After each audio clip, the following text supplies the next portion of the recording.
So we'll come to Lata ji in a minute, but just continuing the thought about musical theatre.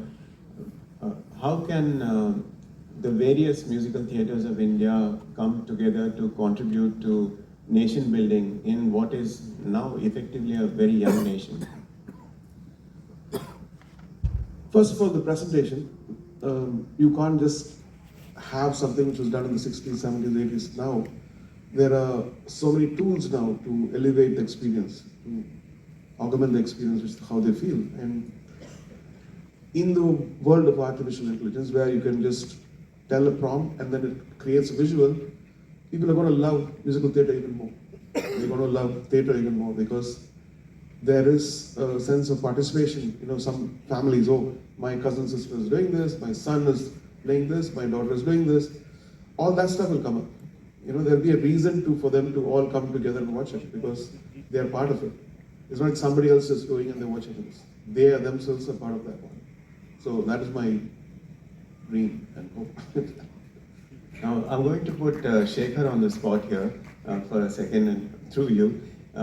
He's sitting there watching everything. So you worked with Shekhar Kapoor on Bombay Dreams, obviously, and more recently on Why the Musical as part of the Dubai Expo. So, continuing your dream, do you envision a future where you're working with Shekhar again on something that incorporates the various musical theatres of India? It's too early to say that. We've been planning a lot of things. When we sit, we just come up with ideas. He is such a great visionary. He just sits on a table, has a coffee, and comes up with great ideas. And that's where I learned that's so simple, just to sit there and create, and then some of them manifest, some of them don't. And some of them actually take time to come back. Like all these virtual characters now coming in was his idea 20 years back. He had a character called Maya, and he said all this stuff. Maya will be a digital character, digital avatar, and she'll be an influencer. It never happened because the technology was very expensive. It was expensive, but all the things he said 20 years back is now part of life. Oh, I'm glad you said that because just 2 days ago, Shekhar was sitting here on this very seat and talking about the Mayaverse with Anand Gandhi, who's been working on it for a while. So hopefully that will come to fruition sooner rather than later. And coming to you mentioned infrastructure. So what is very important for musical theatre is live performances. Everything is live, right? So what do you think can be done to improve the infrastructure for musical theatre in India? It's a very broad explanation because I find every city has got this jail we pay to get inspiration inside, called flats. We are locked inside with Netflix, TV. We can't walk, right? It drains you. Because we have a relationship with nature. That's why when I come to Kerala, Goa and Kerala and Bengal, I said Himachal and all those places, I feel like, oh my God, this is life. Even if they don't have money, this is expensive. You can't buy because we want to make more money and we imprison ourselves into a life which we don't enjoy. We think we're going to enjoy it later and we die. So inspiration in architecture is very important. City planning is very important. I feel like we should clean up and make our cities inspiring for artists. Then only art will come. You know? There are a lot of things we can say. I think we can do it because we're a nation. We are amazing because I see Indians in NASA and Apple and Microsoft, Intel. I said, these guys are doing all the work here, but why not doing for India? Because I think we need to set up. We need to set up. And when the need arises, the door will open. When we realize something, we have a reason to work towards it. Somebody has to speak about this. So the musical theatre of India exists very much. If you go down to the smaller towns and villages, the people really gather together and enjoy them. It's still there, but like we were traveling in bullock carts and horse. Are we doing the same thing now? There's progression. There's trains and planes and then electric cars and other stuff. The same kind of progress has to happen in entertainment too. So that is a collective progress, not just one. Same things can be done in a very different way, augmented way. And Because I've done these shows, and every time I do a show, because I came as an introvert, and I was watching myself. Oh my God, will people give money to watch me? And what should I do to make that exciting? If I watch my program, it should be exciting, and then all the change happens. You look at yourself in the mirror, the change will happen. And that's why for 25 years we've been evolving, and we go all over the world. We do some stuff. People celebrate. We're celebrating India through my music. So. And apart from the work of Royston Abel and one or two people like that, the work, Indian musical theatre really hasn't traveled that much. And you mentioned earlier how we go to the West End of Broadway to watch plays or musicals. And China, look at and China. And Japan as well. They're celebrating the culture in a whole new way. I think that should happen. So, apart from an outpost like the Neeta Ambani Cultural Center, do you have any plans of, expanding KM or the concept of KM into a theatre concept where people can come to this country to watch it? Absolutely. I think what is so unique about every country is the culture which we're made up of, the color, our food style, and the way we talk our language, the sound of our languages.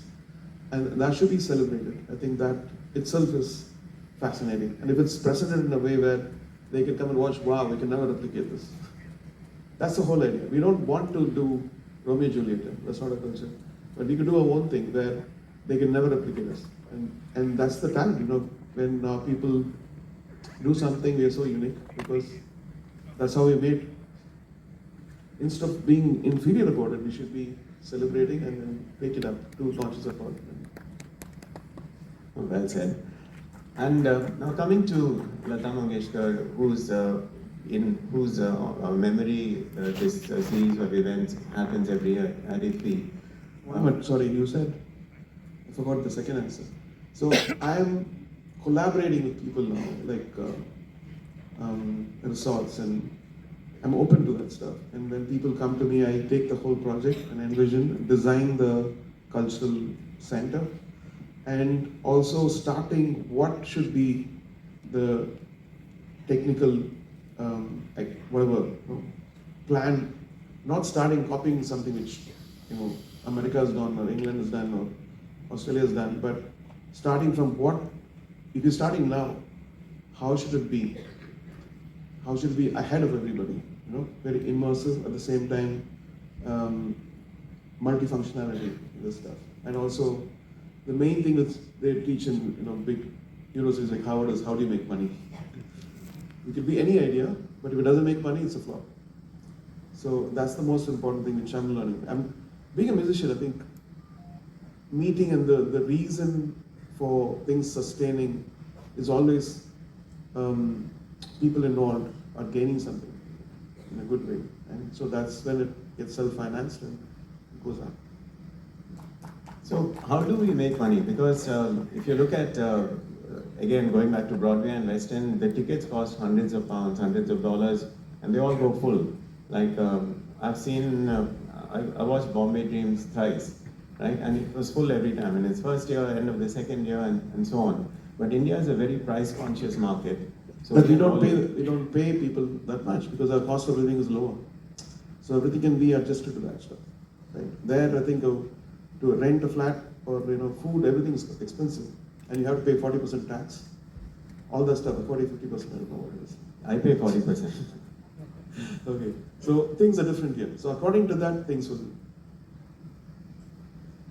And so do you have a blueprint? You said you're collaborating with people. Yeah, we have 2 ideas. One is almost completely ready for permission, and we'll very soon release how the design of that is very inspiring, I think. In Chennai first. And once we finish Chennai, we can do copy paste. And do you have a timeline for that? I think the design got completed in January, and I will reveal everything because once it happens, I think I'll reveal it. I want to mention it. Maybe in a year, it'll start construction, and in a couple of years, we'll have things ready. And also Shekhar and myself, we're planning for musical ideas. Kiran Nadaji is doing something in Delhi, and they also, everybody's opening up. Because I've been speaking about this for the past 6-7 years, ranting out. Well, and now the dream is going to come to fruition very soon. Also, the reason why I spoke about is in 2008 when I started KM, the musical, the College of Music, Western Classical, Indian, and all this stuff. I never expected the kind of impact those children, after learning, transforming, would give. And I said, oh my God, this is so good. And I pay money, dollars, to watch this on Broadway. Why can't our people watch this? And it would be like just 10-15 minutes of, Romeo and Juliet and West Side Story and Carmen and all these things. And year by year, the question is, where will these kids go after excelling in this and becoming world class? That question comes and goes. You started something, now you have to finish it. You have to complete it or take it to the next level, and then art center or world class infrastructure for them to perform, for people to come and watch. I recently did a show and I wanted to test out, and we had 39,000 people buying tickets and 70,000 people landed up in Chennai. There was a ruckus. But the test, nothing, thank God, no bad things happened, nobody died. I always pray that people should be safe and all this stuff. There's a wide of entertainment, there's a wide of, this gives happiness. Even when we are performing for 3.5 hours, 4 hours, anywhere in the world, we forget the life. We are one with the people. It's like a shrine of peace and love and happiness. And that's what we need today. Right? Absolutely. So, speaking of peace and love and happiness, let's come back to Lata Mangeshkar. So, tell us about your experiences of growing up with her music and eventually working with her.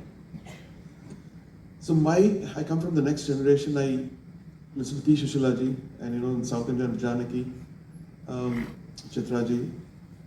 And so my revelation of Lataji came in the 90s. And when I met Naushad Saab and I was listening to Mughal Asam, and oh my God, what is this? And then I went back to guide and all the S.D. Burman and Madan Mohan and stuff, and then I said, oh my God. And then Lata Mangeshkar's Meera, and then how anybody could go to the pinnacle of perfection, dedication, sacrifice for an art. And that actually inspired me. It inspired me, like one day I never used to practice before going to stage, because I'm a composer, people understand if I sing off. So she invited us to perform in Hyderabad once, and so we performed, and she was a part of it too. So I finished a rehearsal and I was about to go take a little nap around 3 o'clock, 4 o'clock. And from her room, she was practicing all the songs for an hour and a half. I said, my God, this is Lata Mangeshkar practicing the songs, which are very simple. So they, Khamoshiyan and all this stuff. That's when I changed. Then I started doing riyas before the show. And because I'm all over the place, I compose, arrange, and correct lyrics, record strings sometimes, and also talk with the lyric writers. So you don't have time for riyas.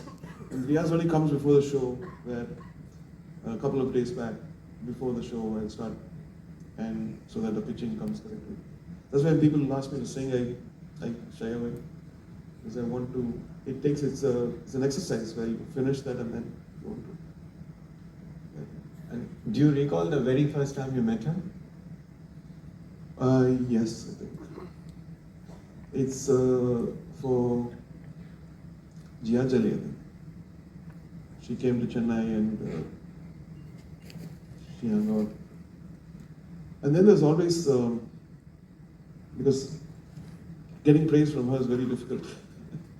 Because she's attained that kind of perfection. And so she was there, and I think she was, what is this little room? What is happening? And yeah, because I think one day I was doing this Kapil Sikalji's album, I think 2014, and she was not well. So I was waiting for her for 3 months. Before, all those songs were very, very quickly done. But this one, I think she had no apprehension. So she gave a date, and I came all the way from LA to record her. We went to the studio and she said, I don't feel well. So I went back. But it's more than I think our body of work and an aura of the behavior, sacrifice, and dedication to the art that inspires all of us. Yeah. And what else can young aspiring singers take away from the legacy of Lata Mangeshkar? I think today I think there are two extremes. One extreme is like they don't see Instagram, nothing. They just sit and practice. They stun you. And like Anjali Gaikwad and all those little kids from Aurangabad. I was stunned when I listened to her. And then the other extreme is like, how do you make a quick song, release it with dance, which is fine because there are many ways to art. It's not one single way, and that's how it should be. If everybody sounds like Lataji, then it will be boring, right? Yeah. They should have their own personality. The personality comes from digging their own self and looking at themselves in the mirror of art. It's like, why should people listen to me? This is the question, everybody. Why should people listen to my song? Why should people watch my movie? Find the void and then fill that up. And coming back to, apart from Lata Mangeshkar, you've had several musicians who have influenced your music and your career. Can we go through some of them, both from India and outside? Like, for example, Kalamandalam Sajid Vijayan from Kerala. Oh, the harmony. Yeah. I just picked out the ones from Harmony because people are likely to have seen those. Yeah. So I think for me,